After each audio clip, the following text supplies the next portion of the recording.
Good morning friends. आज हमारा दूसरा लेक्चर होने जा रहा है अभी केमिकल काइनेटिक्स का। इसके पहले हम लोग एक लेक्चर पढ़ चुके हैं और आशा करते हैं कि आप लोग को अच्छा से समझ में आ रहा होगा। तो आज हम लोग सेकंड लेक्चर देखने जा रहे हैं इस केमिकल काइनेटिक्स का और इसके बाद कंटिन्यू करेंगे third lecture, fourth lecture, minimum 5 lecture होगा इसका और उसके बाद ये चैप्टर हमारा क्लोज हो जाएगा। तो कल हम लोग लास्ट जो पढ़े थे उसके जस्ट आज आगे कंटिन्यू करने वाले हैं। तो सभी लोग अपना अपना कॉपी को निकाल कर रखें और पॉइंट्स लिखने के लिए तैयार रहें, क्योंकि पॉइंट्स ज़्यादा इंपॉर्टेंट है। पॉइंट्स अगर आप नोट डाउन कर लिए हैं तो उसको आप बार बार पढ़ के समझ सकते हैं। ठीक है, तो सबसे पहले आप आज का क्लास में हेडिंग डालिएगा वेग समीकरण या वेग का नियम। ये दोनों चीज सेम ही है। वेग का समीकरण या वेग का नियम दोनों सेम चीज है। तो आप लोग हेडिंग डालिएगा वेग समीकरण। वेग समीकरण को ही हम लोग वेग नियम भी कहते हैं।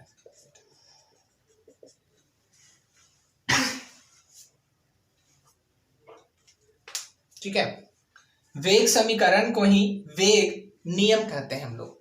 अब इस पर डिफिनेशंस पर आते हैं कि आखिर वेग समीकरण कहते किसको हैं। तो नॉर्मली जिस तरह से समीकरण लिखते हैं हम लोग, कोई भी रासायनिक अभिक्रिया होता है तो उसी में से हम लोग वेग समीकरण निकालेंगे, उस रासायनिक अभिक्रिया को दर्शा के। अभी देखेंगे हम लोग किस तरह से वेग समीकरण निकालते हैं। तो ये क्या है, वेग समीकरण है वो क्या है, इसको हम लोग अच्छा से समझने के लिए एक रिएक्शंस लिखेंगे और लिखने के बाद उसमें वेग समीकरण निकाल कर देखेंगे। ठीक है, तो ये क्या है, अभिकारकों के सांद्रण। अभिकारकों के सांद्रण के पदों में, अभिकारकों के सांद्रण के पदों में जो अभिक्रिया के वेग को व्यक्त किया जाता है उसे हम लोग क्या कहेंगे, वेग समीकरण। जो भी अभिकारक के सांद्रण पद होगा उसको अभिक्रिया के वेग के रूप में जब निरूपण होगा, सिंबलाइज होगा, निरूपण होगा, तब उसे हम लोग क्या कहेंगे, वेग समीकरण। पॉइंट लिखिएगा आप, अभिकारकों के सांद्रण, अभिकारकों के सांद्रण के पदों में अभिक्रिया के वेग, के पदों में अभिक्रिया के वेग का निरूपण को, का या के भी लिख सकता है, के निरूपण को वेग समीकरण या वेग नियम कहते हैं। वेग समीकरण या वेग नियम कहते हैं। ठीक है, ये समझ में आ रहा है? ये किसको समझ में नहीं आ रहा? तो वेग समीकरण किसको कहेंगे, तो जो भी अभिकारक में जो सांद्रण प्रयुक्त होगा उसके पदों को, उसके पदों में जो अभिक्रिया के जो वेग होंगे वही कहलाएगा, वेग नियम कहलाएगा या अभिक्रिया का वेग कहलाएगा, या वेग समीकरण, सॉरी अभिक्रिया का वेग नहीं, या फिर वेग समीकरण कहलाएगा। ठीक है, तो एक हम एग्जाम्पल लेते हैं आज, नाइट्रोजन डाइऑक्साइड। नाइट्रोजन डाइऑक्साइड एक यौगिक है, इसको हम लोग फ्लोरीन से अभिक्रिया करा रहे हैं। देख लो ध्यान से, आप लोग देखिएगा इसको, NO2 plus F2, nitrogen dioxide fluorine से रिएक्शंस कर रहा है। नाइट्रोजन डाइऑक्साइड फ्लोरीन से अभिक्रिया कर रहा है और ये क्या बना रहा है, यहां ध्यान से देखिएगा, NO2F2, NO2F, ये एक यौगिक बनता है। ध्यान दे रहे हैं आप लोग, NO2 जब F2 से रिएक्शंस करेगा तो क्या बनाएगा, NO2F। अब उधर नाइट्रोजन कितना है, 1 है, ऑक्सीजन उधर कितना है, 2, इधर भी 2, और इधर F2 कितना है, तो इधर क्या करना पड़ेगा हमको, इधर अगर 2 लगा दिए हम तो फ्लोरीन इधर कितना हो गया, 2 हो गया, नाइट्रोजन भी कितना हो गया, 2, और ऑक्सीजन कितना हो गया, 4। यहाँ पर क्या लगाना पड़ेगा, 2 लगाना पड़ेगा। समझ में आ रहा है? तो ये नाइट्रस फ्लोराइड है और साथ में ये जो रिएक्शंस होगा इसका हम लोग को क्या लिखना है, वेग समीकरण निकालना है। तो वेग समीकरण इस मेनली डिपेंड अपॉन, किस पर डिपेंड करता है, ये अभिकारक पर, अभिकारक के सांद्रण पर। तो अभिकारक का सांद्रण यहां पर देखते हैं, ठीक है। तो अगर अपेक्षित इस रिएक्शंस का वेग समीकरण अगर निकालें तो कुछ और आता है, लेकिन प्रयोग से एक्सपेरिमेंट केमिस्ट्री लैब में जो वेग समीकरण इसका निकल कर आएगा वो थोड़ा सा डिफरेंट होगा। ये आप लोग ध्यान से देख लीजिए। तो अपेक्षित जो वेग समीकरण होगा वो क्या होगा, बराबर, या फिर अपेक्षित वेग समीकरण वेग बराबर क्या लिखेंगे, वेग बराबर के तो कांस्टेंट रखना है भाई, के दोनों में रहेगा, चाहे दो अपेक्षित हो या रियल हो, ठीक है। के यहां पर अभिकारक कौन है, एक तो नाइट्रोजन डाइऑक्साइड और एक कौन है F2। तो इसको हम लोग इस क्लोज ब्रैकेट के अंदर लिखेंगे NO2 और मल्टीप्लिकेशन का साइन देके F2 लिखेंगे, इसको भी इसके अंदर। अब यहां पर NO2 कितना मोल है, 2 मोल, तो इसको पावर में चढ़ा देंगे 2। तो ये हुआ अपेक्षित वेग समीकरण, समझ में आ रहा, ये जो हुआ ये अपेक्षित वेग समीकरण हुआ। लेकिन रियल वाला जो वेग समीकरण, जो प्रयोग से वेग समीकरण पाया जाता है वो कुछ और होता है। तो देखिए कैसे होता है, तो यहां पर लिखेंगे लेकिन प्रयोग से प्राप्त जो वेग समीकरण होगा वो क्या होगा भैया, बताओ जल्दी, के इंटू NO2 इंटू F2। इसमें सांद्रण जो वाला ये गुणनांक है इसका या मोल, इसको पावर में नहीं लिखा है, ये है डिफरेंस। समझ में आ रहा है, ये हुआ मेन डिफरेंस। तो यहां पर जो पावर था इसमें ये पावर नहीं है। अगर यहां पर देखेंगे तो F2 की कितना मोल है, 1 मोल है, तो यहाँ पर 1 पावर हम लोग लिख सकते थे, बट यहाँ तो है ही ऑलरेडी। बट 2, 3, 1 से कोई फर्क नहीं पड़ने वाला, लेकिन 2, 3, 4, 5 जब आएगा तो फर्क पड़ेगा।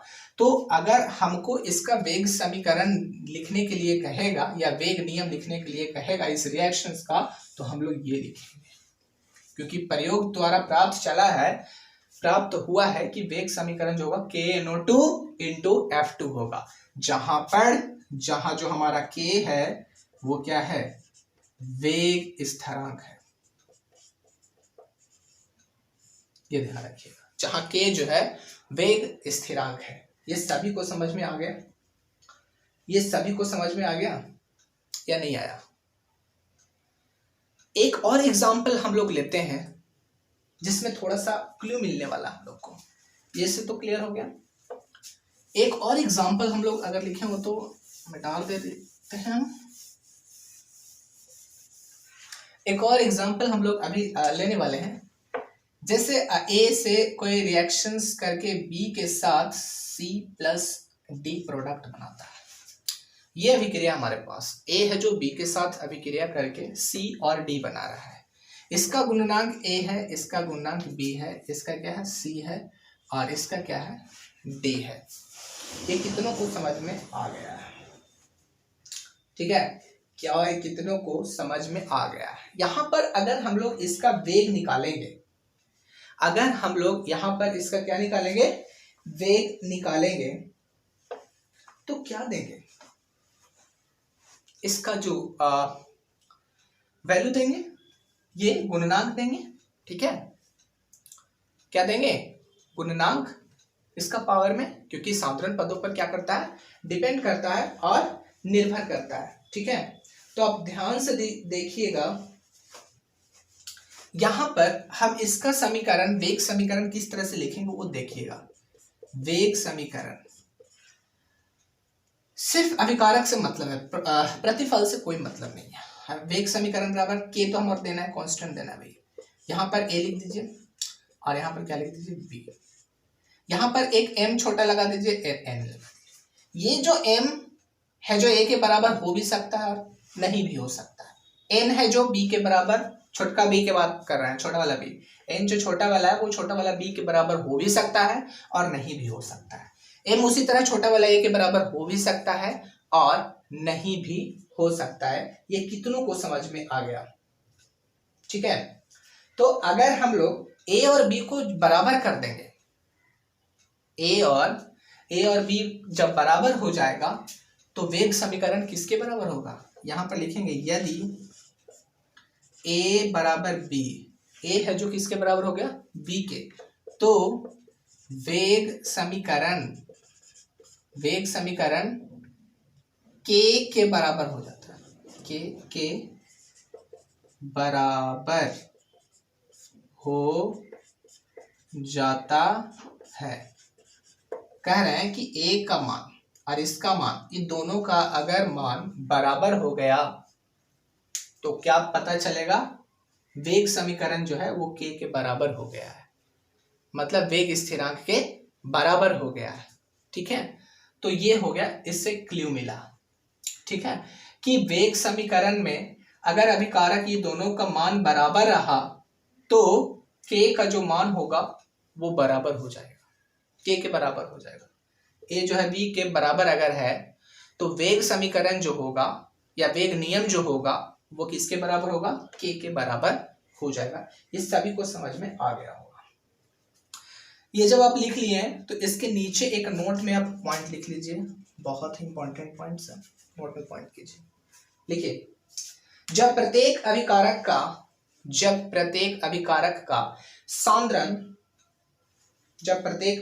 का सांद्रण इकाई हो, मतलब एक यूनिट हो, इकाई हो, तब अभिक्रिया का वेग स्थिरांक उसके वेग के बराबर हो जाता है। अभिक्रिया का वेग स्थिरांक यानी के, उसके वेग के बराबर हो जाता है, उसके वेग के बराबर हो जाता है। ठीक है, एक पॉइंट और लिख लीजिए, विभिन्न अभिक्रियाओं के लिए के का मान, छोटका के, ये वाला के का बात कर रहे हैं हम लोग, और ये के कौन सा है, वेग स्थिरांक। विभिन्न अभिक्रियाओं के लिए के का मान भिन्न भिन्न हो सकता है। ठीक है, अब एक चीज और यहाँ पर ध्यान देना है कि के का मान, ये जो के है हमारा, इसका वैल्यू जितना ज्यादा आप रखिएगा अभिक्रिया उतनी ही तेजी से होगी। मतलब अभिक्रिया is totally depending upon the वेग स्थिरांक। वेग स्थिरांक पर ये निर्भर कर रहा है, कोई भी रासायनिक अभिक्रिया जरूर निर्भर कर रहा है, क्योंकि इसको अगर आप जितना बढ़ाइएगा, के का वैल्यू को जितना आप ज्यादा करिएगा, रासायनिक अभिक्रिया है जो उतना ही तेजी से होगा। तो आप एक पॉइंट और लिखिए, के का मान जितना अधिक होता है अभिक्रिया उतनी ही तेजी से होती है, अभिक्रिया उतनी ही तेजी से होती है। के का मान जितना अधिक होता है अभिक्रिया उतनी ही तेजी से होती है। मतलब यह है कि वेग स्थिरांक का मान आप जितना ज्यादा कर दीजिएगा उतना ज्यादा अभिक्रिया तेजी से होगा। ये आप नोट डाउन कर लीजिए, ये बहुत ही इंपॉर्टेंट है। ठीक है, तो यहाँ पर एक चीज समझ में आ गया होगा कि ए और बी का जब मान जब बराबर हो जाएगा तो वेग समीकरण के बराबर हो जाता है। वेग समीकरण जो होगा, अगर ये दोनों बराबर हो गया तो यहाँ पर 1 मल्टीप्लाई करेंगे, अगर इकाई होगी तो 1 1, तो के में 1 से मल्टीप्लाई करेंगे तो के आएगा, तो वेग समीकरण इज इक्वल टू के। ठीक है, ये ध्यान रखिएगा। अब हम लोग अगले एक टॉपिक पर डिस्कशन करने जा रहे हैं। उस टॉपिक का नाम आप लिखिए,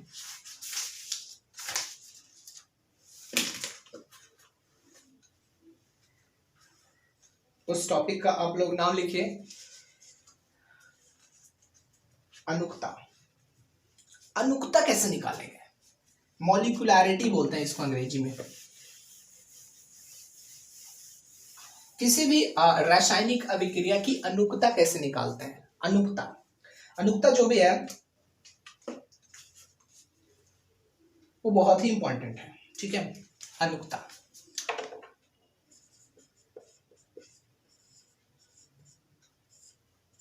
अनुक्ता को हम लोग अंग्रेजी में क्या कहते हैं, मॉलिक्यूलैरिटी, MOLECULARITY, मॉलिक्यूलैरिटी।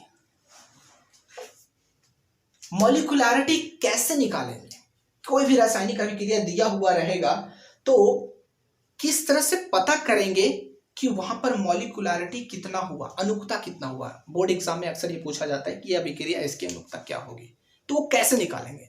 तो सबसे पहले इसका परिभाषा क्लियर होना चाहिए कि अनुक्ता होता आखिर है क्या।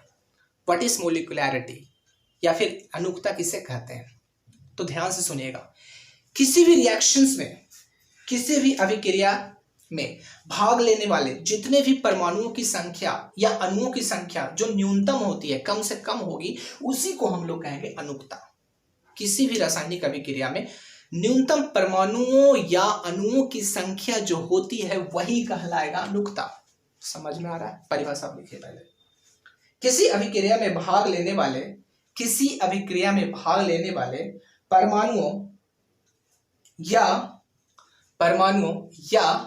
अणुओं की न्यूनतम संख्या को या अणुओं की न्यूनतम संख्या को अनुकता कहते हैं। अनुकता कहते हैं, ठीक है। न्यूनतम संख्या को अनुकता कहेंगे। एग्जाम्पल आप लोग देख सकते हैं। एक एग्जाम्पल हम लोग दिखा रहे हैं, ठीक है। ये जरा आप ध्यान से देखिएगा। एग्जाम्पल के लिए ये जल है हमारा H2O2। ये जल नहीं है, ये hydrogen peroxide. This is hydrogen peroxide.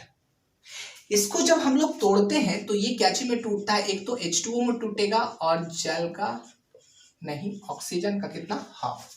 समझ में आ रहा है? अगर ये हाइड्रोजन पारा ऑक्साइड है, ये क्या है? हाइड्रोजन पारा ऑक्साइड। इसको जब आप लोग तोड़िएगा तो ये H2O और ऑक्सीजन में टूट जाएगा। ऑक्सीजन आधा मात्रा 1/2 रेशियो में बनेगा, ठीक है। हाइड्रोजन पारा ऑक्साइड यहां पर देख रहे हैं। यहां पर हम लोग क्या देख रहे हैं? हाइड्रोजन पारा ऑक्साइड कम से कम कितना अणु होगा? 1। इसका मोल कितना होगा? 1। तो इस रिएक्शंस की अनुकता जो होगी वो कितनी होगी? 1 होगी। इसकी अनुकता जो होगी वो कितनी होगी? 1 होगी। ध्यान देना यहाँ पर, ठीक है। तो आप लोग परिभाषा लिख लिए है। एग्जाम्पल लिखिए। जब हाइड्रोजन पारा ऑक्साइड का ऐसे लिखिएगा जैसे में,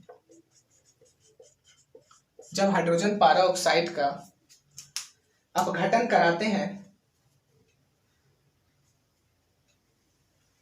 तो इसका कम से कम एक अणु भाग लेता है।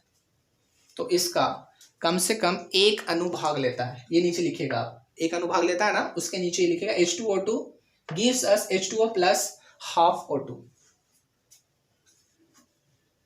अब नीचे लिखिएगा इस अभिक्रिया की अनुकता 1 होगी। कितना होगी? 1 होगी। अब इसी तरह से एक रिएक्शंस और देख रहे हैं, ठीक है। जरा ध्यान से देखिएगा। ये मिटा दे रहे हैं। तो इस रिएक्शंस की जो अनुकता होगी वो कितना होगी? 1, क्योंकि H2O2 का इधर कितना मोल है? 1 मोल है। तो न्यूनतम कितना परमाणु, कितना अणु था जल का, हाइड्रोजन पेरोक्साइड का? सिर्फ 1। इसलिए उसकी अनुकता कितनी हो गई? 1। अब एक होता है इथाइल एसीटेट, ठीक है। इथाइल एसीटेट का जो फॉर्मूला होता है वो इधर देखिएगा, CH3COOC2H5। ये इतना हमारा इथाइल है और इतना हमारा एसीटेट है। ये इथाइल और इधर एसीटेट।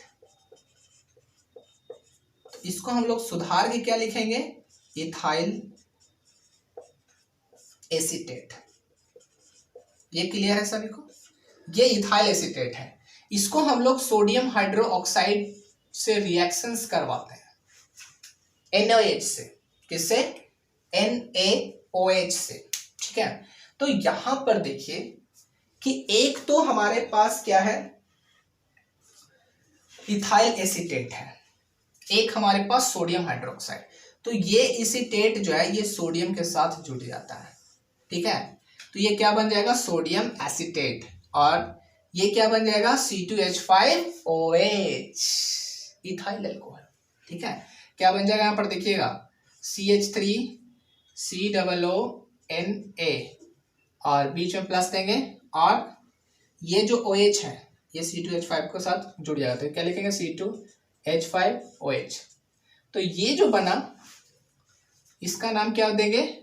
सोडियम, पहले अंतिम वाले लिखेंगे सोडियम एसीटेट, ये इतना है ना जी एसीटेट, और ये सोडियम है तो सोडियम एसीटेट, और ये क्या है हमारा इथाइल अल्कोहल है। C2H5 को क्या बोलते हैं हम लोग, इथाइल बोलते हैं। OH को क्या बोलते हैं, अल्कोहल बोलते हैं, तो इथाइल अल्कोहल हो गया। तो यहां पर आप लोग देखिएगा कि सोडियम हाइड्रोक्साइड है, इसके आगे भी कुछ नहीं है तो एक मानना है। यहां पर भी देखिए एसीटेट, इथाइल एसीटेट के आगे भी कुछ नहीं दिया हुआ, यानी कि मिनिमम कितना अणु है, एक। तो 1 और +1, 1 + 1 सिर्फ अभिकारक से मतलब है, प्रतिफल से नहीं मतलब है। 1 + 1 कितना, 2। तो इस अभिक्रिया की जो अनुकता होगी वो कितना होगा, 2 होगा। यहाँ पर आप लोग ध्यान दीजिएगा कि यहाँ पर सोडियम हाइड्रोक्साइड का 1 मोल है, यहाँ भी कितना मोल है, 1 मोल है। मिनिमम बोले हम उसमें, न्यूनतम बोले थे, परमाणु या अणुओं की संख्या जो होगी वही अनुकता कहलाती है। ठीक है, तो इधर भी 1, इधर भी 1, 1 + 1 कितना, 2। तो इस रासायनिक अभिक्रिया की अनुकता कितनी, 2। काम खत्म, टेप लीजिए। ठीक है, अब कुछ इस तरह से अगर रहा तो हम लोग किस तरह से करेंगे, ये इस तरह से तो रहा तो साफ पता चलता है भाई, चलो ठीक है। ठीक है, अब कुछ इस तरह से बोर्ड एग्जाम में पूछ दे, क्वेश्चंस कर रहे हैं हम लोग, कुछ इस तरह से बोल दे कि x से y बना, या फिर x से क्या बन गया, प्रतिफल। x से क्या बन गया, प्रतिफल। तो अनुकता कितना होगा, अनुकता बराबर 1, क्योंकि x के इधर कितना है, 1। तो 1, x से कोई अगर प्रतिफल बना और अनुकता पूछता तो कितना लिखिएगा, 1 लिखिएगा। अगर कुछ इस तरह से क्वेश्चन है कि x + y से कोई प्रतिफल बनता है, x + y से कोई प्रतिफल बनता है, तो x के इधर गुणांक 1, 1 मोल, और y का 1 मोल, तो 1 + 1 कितना हो गया, 2। तो अनुकता कितना आएगा इसका, 2। ये अनुकता है। ये क्लियर है सभी को, आप लोग बोर्ड पर से उतार लीजिए इसको। ठीक है, अगर इस तरह से कोई रिएक्शंस है, 2y से डायरेक्टली बन गया प्रतिफल, तो आप लोग बच्चों बताइए कि यहां पर क्या होगा, अनुकता कितनी होगी, कौन बता सकता है। यहां पर y का कितना मोल है, मिनिमम 2 मोल, तो यहाँ अनुकता कितना होगा, 2 होगा। ये सभी को क्लियर आ रहा है समझ में या नहीं आ रहा है? अगर नहीं आ रहा है तो आप लोग कमेंट बॉक्स में लिखिएगा। अगर 2x + y है और ये किस में चेंज हो रहा है, प्रतिफल में चेंज हो रहा है, तो यहां देखिएगा x का कितना मोल है, 1 मोल, और y का कितना मोल है, x का 2 मोल और y का कितना मोल है, 1 मोल। तो यहाँ पर अनुकता जो कहलाएगा वो दोनों को क्या कर दीजिएगा, ऐड कर दीजिएगा। 2 + 1 कितना होगा, 3। तो इस रिएक्शंस का जो अनुकता होगा इस अभिक्रिया का वो कितना होगा, 3 होगा। समझ में आ गया? इसको आप छाप लीजिए अच्छा से, और नहीं समझ में आया तो आप वहां पर एरो या नोट मार्क कर सकते हैं, बाद में आप हम लोग से पूछ सकते हैं।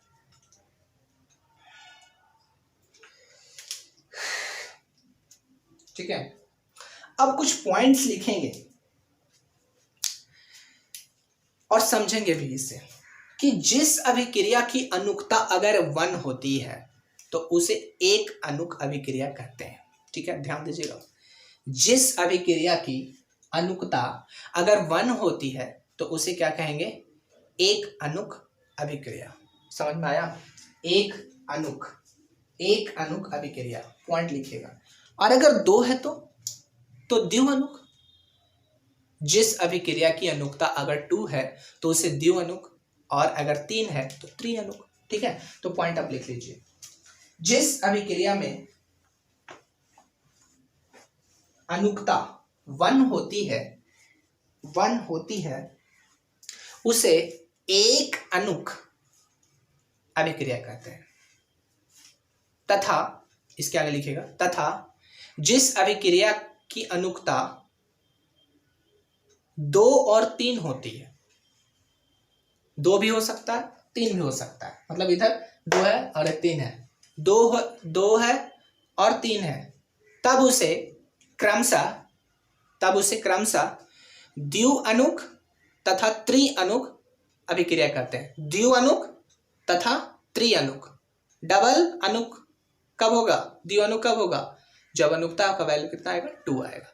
त्रिअनुक कब होगा, जब अनुकता कितनी आएगी, 3 आ जाएगी। तो तो इस तरह का जो अभिक्रिया है ये त्रिअणुक अभिक्रिया है। ये जो अभिक्रिया हम लोग लिखे हैं ये द्विअणुक है, ये भी द्विअणुक है और ये एक अणुक अभिक्रिया है। यहाँ पर किसको समझ में नहीं आया वो आप लोग कमेंट बॉक्स में बोलिएगा, ठीक है।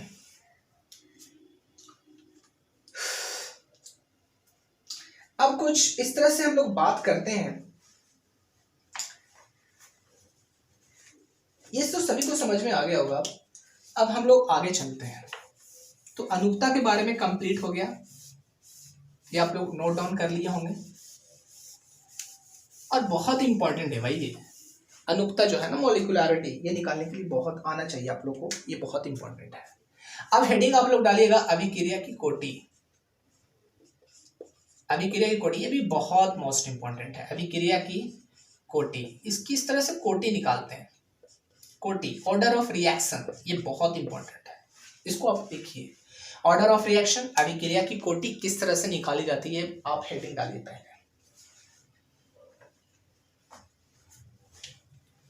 अब देखिए वेग समीकरण हम लोग लिखने के लिए सिखाए थे आप लोग को, अभी फर्स्ट क्लास जब स्टार्ट किए आज लेक्चर 2, तो सबसे पहले मैंने आपको वेग समीकरण लिखने के लिए सिखाया था।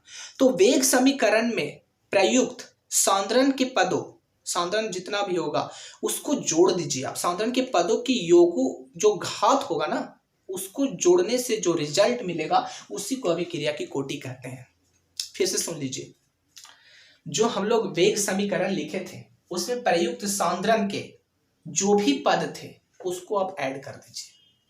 सांद्रण पदों के घातों के जो योग कर दीजिए तो क्या मिलेगा, अभिक्रिया की कोटि मिल जाएगा।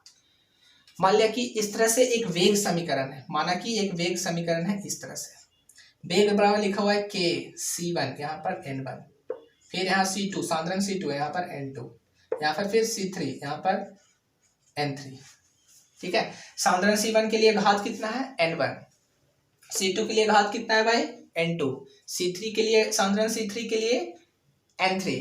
तो यहाँ पर अभिक्रिया की जो कोटि हो जाएगी, वो अभिक्रिया की जो कोटि होगी वो क्या होगी, अभिक्रिया कोटि बराबर n1 plus n2 plus n3। समझ में आ रहा है ये?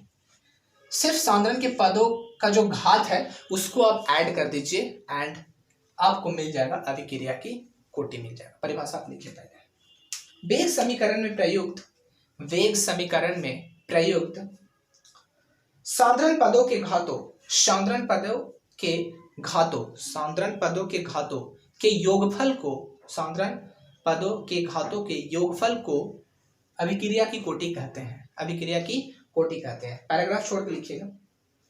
माना कि किसी अभिक्रिया का वेग समीकरण निम्न रूप से लिखा जाता है और उसके नीचे लिखिएगा ये वाला, वेग बराबर k c1 का पावर n1 c2 का पावर n2 डॉट c3 का पावर n3, जहां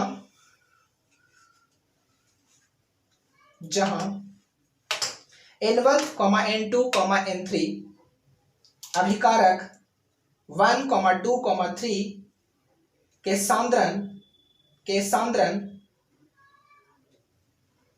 सांद्रण के घात हैं तथा k एक स्थिरांक है और वेग स्थिरांक इसी को कहते हैं, तथा k एक क्या है, स्थिरांक है। समझ में आया? ये ध्यान दीजिएगा।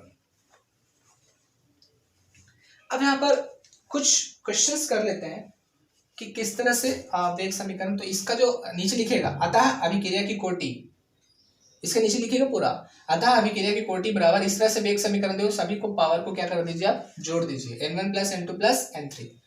इसको मिटा रहे हैं।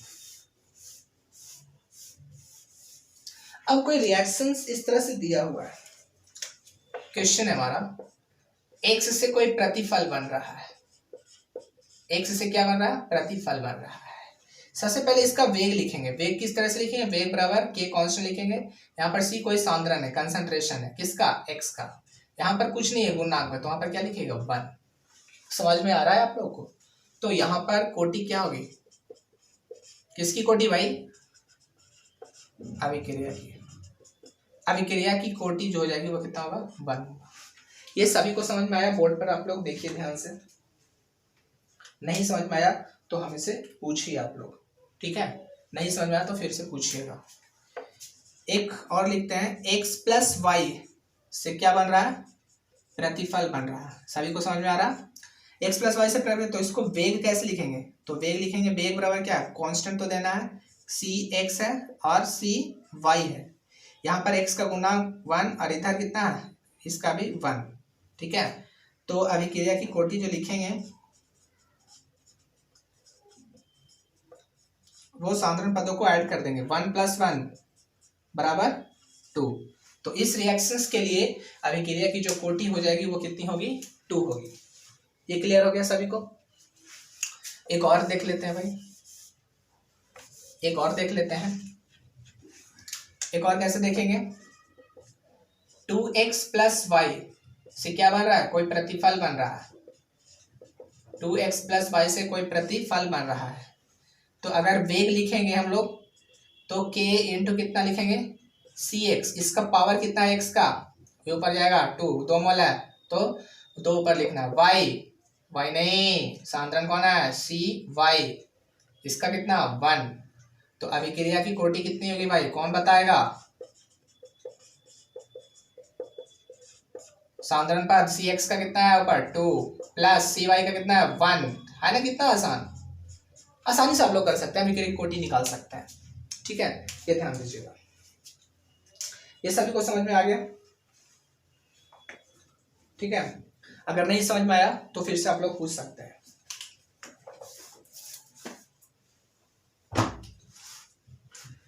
ठीक है? अब क्या करते हैं कि हमारा जो ये दोनों जो पढ़े, अब इस दोनों को डिटेल को एक साथ लिखने में थोड़ा ज्यादा ही मजा आएगा, ठीक है? तो आप लोग थोड़ा हेडिंग डाल दीजिए, अंतर इसमें लिख लेते हैं, और ये अंतर लिख लेने के बाद हम लोग इसको रट लेंगे, याद कर लेंगे, अच्छा से समझ जाएंगे, ठीक है?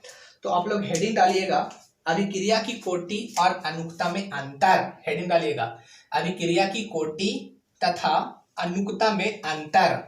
तो सबसे पहले हम लिखेंगे अभिक्रिया की कोटि। अभिक्रिया की कोटि, इसके लिए एक कॉलम बनाना है। इधर लिखना है अभिक्रिया का अनुक्ता, अभिक्रिया की अनुक्ता या अनुक्ता, ठीक है? हो गया। फर्स्ट पॉइंट आप लोग लिखिएगा, ध्यान दीजिएगा। फर्स्ट पॉइंट लिखने के लिए तैयार हो जाइए, ठीक है? ये जो हमारा है अभिक्रिया की कोटि, अभिक्रिया की कोटि, इसका जो वैल्यू होता है वो क्या होता है? 0 हो सकता है। लिख लीजिए, इसका मान 0 हो सकता है। इधर इसका मान 0 नहीं हो सकता है, नहीं होता है। समझ आ रहा है? तो 1 का मान, यहां पर ध्यान दीजिएगा कि अभिक्रिया की कोटि 0 हो सकती है, लेकिन इसकी अनुक्ता जो है वो 0 कभी नहीं होगी, हमेशा वो संख्या होगा, ठीक है? तो ध्यान दीजिएगा, ठीक है? अगला पॉइंट, यह पूर्णांक या भिन्न संख्या हो सकती है, भिन्न के रूप में हो सकती है, ठीक है? मतलब ये पूर्ण संख्या 1 2 3 4 5 कोटि हो सकता है, और 1/2 3/2 4/5 ये भी अभिक्रिया की कोटि हो सकती है, जो भिन्न फॉर्म में है। फ्रैक्शंस के रूप में भी अभिक्रिया की कोटि होगी, लेकिन अनुक्ता कभी नहीं होगा, ठीक है? यह सिर्फ पूर्णांक के रूप में होता है। कितने लोगों को क्लियर है भाई? सिर्फ पूर्णांक के रूप में, ये भिन्न के रूप में कभी नहीं होने वाला है। अनुक्ता जो है कभी आप भिन्न के रूप में नहीं लिख सकते हैं, हमेशा आप लोग पूर्ण संख्या के रूप में लिखेंगे, ठीक है? अगला पॉइंट लिखिए आप। यह अभिक्रिया क्रिया विधि के बारे में जानकारी देता है। यह इधर लिखना, यह अभिक्रिया की क्रिया विधि के बारे में जानकारी देता है। उधर लिखना है, यह अभिक्रिया की क्रिया विधि के बारे में कोई जानकारी नहीं देता, कुछ नहीं बताता कि किस तरह से मैकेनिज्म है इस रिएक्शंस का, अनुक्ता नहीं बताएगा, लेकिन कोटि है जो बताएगा। अगला पॉइंट लिखिए, यह अभिक्रिया वेग समीकरण में, यह अभिक्रिया इसमें लिखिएगा, यह अभिक्रिया वेग समीकरण में अभिकारकों की सांद्रता पदों के योग के घात के बराबर होता है। सांद्रता पदों के घातों के योग के बराबर होता है। उधर लिखिएगा, यह रासायनिक अभिक्रिया में भाग लेने वाले परमाणुओं और अणुओं की न्यूनतम संख्या होती है। परमाणुओं या अणुओं की न्यूनतम संख्या होती है।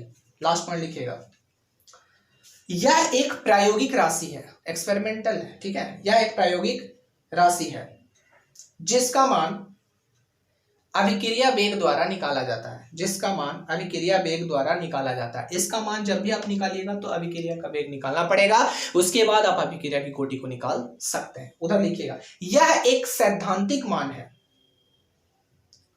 जो अभिक्रिया के वेग निर्धारक पद द्वारा ज्ञात किए जाते हैं। वेग निर्धारक पद द्वारा ज्ञात किए जाते हैं, ठीक है। ये सभी को समझ में आ गया? किसको नहीं समझ में आया? लास्ट क्वेश्चन हम लोग एक कर रहे हैं। क्वेश्चन लिखिए, छोड़ दीजिए, लेक्चर्स बहुत बड़ा हो गया, तो आप लोग यहीं तक आप लोग पढ़िएगा। आज हम लोग डिस्कशन किए खूब अच्छा से, वेग समीकरण निकालने के लिए सीख चुके हैं, अभिक्रिया की कोटि निकालने के लिए सीख गए, अभिक्रिया की अनुक्ता निकालने के लिए सीख गए, तो बहुत काम हो गया हम लोग का। तो और ये डेफिनेशंस दोनों का बढ़िया से पता होना चाहिए, क्योंकि इससे क्वेश्चंस आते रहते हैं बोर्ड एग्जाम में, और वेल प्रिपेयर होना है, ठीक है। अगर किसी को भी डाउट है तो आप लोग कमेंट बॉक्स में लिख सकते हैं या फिर फ़ोन करके पूछ सकते हैं। 24/7 आई एम अवेलेबल 24/7, ठीक है। एवरी टाइम हम आप लोग के लिए अवेलेबल है, बशर्ते आप में पढ़ने की इच्छा शक्ति होनी चाहिए, क्योंकि जब तक आप पढ़िएगा नहीं आपको डाउट नहीं होगा। अगर आप पढ़ते हैं तभी आपको डाउट होगा। हम देख रहे हैं कि कोई भी कमेंट नहीं कर रहा है, यानी ऐसा तो नहीं है कि सभी को समझ में आ गया, नहीं, कोई पढ़ नहीं रहा। अगर वो पढ़ता तो पक्का उसको डाउट होगा, ठीक है। और जो पढ़ता है, जो लड़ेगा वही जीतता है, ये तो आप लोग सिद्धांत जानते ही हैं। तो आप लोग पढ़िए तभी आपको समझ में आएगा। माथा फोड़िए इसको, क्वेश्चंस को खूब क्वेश्चंस करिए, रगड़ कर करिए केमिस्ट्रीज का, तो आप लोग को अच्छी सफलता मिलेगी। और आगे बढ़ने का जुनून जो है, रफ्तार है, वो daily day by day increase होते जाएगा। आप लोग के लिए मैं इतना मेहनत कर रहा हूँ, शायद ही आप लोग के लिए कोई इतना आपको मेहनत करे, ठीक है, और वो भी दूर से। तो हमने आप लोग को अपना समझा, इसलिए आप लोग भी हमें अपना ही समझें और इस लेक्चर को ज़्यादा से ज़्यादा लाइक करें, सब्सक्राइब करिए, और दूसरे के पास आप बताइए कि इस तरह का लेक्चर, वीडियो लेक्चर चल रहा है, डेली एक एक क्लास हो रही है, आप डेली उस क्लास को अटेंड करिए और अच्छा से कॉपी का नोट्स बनाइए और पढ़िए, ठीक है। क्योंकि अभी लॉकडाउन जो है वो कम से कम 2 महीने और चलेंगे, तो जब 2 महीने और चलेंगे तो 2 महीने में हम लोग का बहुत बर्बादी आ जाएगा। इसलिए मैंने ये निर्णय लिया है कि online classes is the best class nowadays. अभी ऑनलाइन क्लासेस ही बेहतर है ऑफलाइन से। तो आप लोग घर पर जो है, जितना देर भी हैं, आप लोग कॉपी को बार बार खोल कर देखते रहिए। और मैं केमिस्ट्री का तो लेक्चर लेकर आ ही रहा हूँ, जैसे ही ये चैप्टर क्लोज होगा मैं फिजिक्स का भी लेक्चर लेकर आऊँगा। और जहाँ तक मैंने पढ़ाया था, at least 5 chapter I was completed now, 5 chapter मैंने कंप्लीट कर चुका हूँ फिजिक्स में। तो उसके आगे 6 चैप्टर से मैं कंटिन्यू करने वाला हूँ फिजिक्स का। एक सुबह होगा लेक्चर, एक शाम होगा, ठीक है। तो दोनों लेक्चर आपको रात में देख लेना है, और सवेरे फिर से फ्रेश होना है, और फिर से फिजिक्स, और शाम में फिर से केमिस्ट्री। तो इसी तरह से चलता रहेगा दोनों, ऐसा नहीं है कि हौच पौच हो जाए, हौच पौच नहीं होना है बच्चों, चीज़ों को समझना है। अगर आप अच्छे से वीडियो को बार बार देखिएगा तो बहुत अच्छे से समझ में आएगा, क्योंकि इसमें मैंने कुछ ज़्यादा वास्ट नहीं है, बहुत तेज़ी से नहीं पढ़ाया है, बहुत धीरे से पेशेंस रख के धीरे धीरे धीरे आप लोग को समझाया है। तो कोशिश करिएगा ज़्यादा से ज़्यादा समझने का, क्योंकि इससे बड़ा और कोई चीज़ नहीं है। तो आप इजाज़त चाहता हूँ। Thank you. जय हिंद, जय भारत। अच्छे से रहिए, अपने घर में खुश रहिए हमेशा। बाय।